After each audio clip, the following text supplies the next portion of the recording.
Dear friends, ladies and gentlemen, I welcome you to the platform of Moolchand Medicity. I am going to discuss an important topic of tuberculosis which is of real relevance in India and all over the world.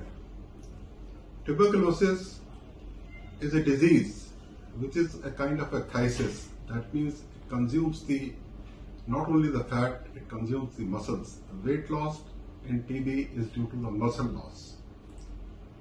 It can present symptom-wise from none to everything. It can be fever, cough, evening rise of fever, night sweats, weight loss. But mind you, if anybody presenting you with a shortness of breath, it is most likely not TB. The treatment of tuberculosis has varied from fresh air, sanatorium treatment, good food, and just leaving the patient on them.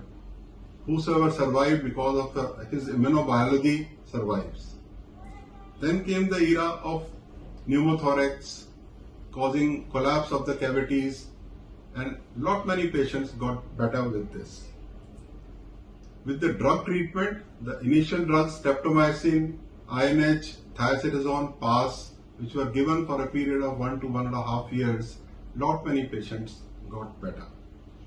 Then the era came of rifampicin and pyrazinamide. These were the sterilizing drugs, acting on persisters and avoiding or preventing relapses. From 1.5 years of treatment, the treatment came down to 6 months in fresh cases or 8 months in relapse cases. Over the period, one thought that with these drugs, the TB will end, but that did not happen. The TB bacteria was smarter and started developing resistance. Soon we realized that patients initially got better or did not get better at all or worsened. And we realized that they had developed resistance to rifampicin. For a long time there was no test available. Then came the gene expert, which showed us that this bacteria could be rifampicin resistant, and right from day one, if this test was positive for rifampicin resistance, you should start with the drug-resistant regimen. And it was also imagined that if somebody is resistant to rifampicin, he is resistant to INH also. That is what the drug-resistant TB bacteria definition is. That is the resistance to rifampicin and INH. With this treatment, the success rate was not as good as with the initial treatment of rifampicin, INH, pyrazinamide and ethambutol. This treatment was longer, more toxic, lasted for 2 years. The success rate was almost 50 to 60% in these cases. Soon we realized that it was not only rifampicin INH.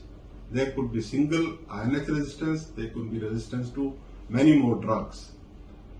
Initially we were not getting culture and sensitivity done in all cases. Now it has become the regimen that all patients should be subjected to AFB smear, AFB culture and gene expert, and those showing resistance should be treated with the drug-resistant regimen, or all cultures should be put to drug sensitivity, and if there is a single drug resistance, so there is a regimen for that, or whichever drug is resistant, that drug should be replaced with the drug to which the bacterium is sensitive.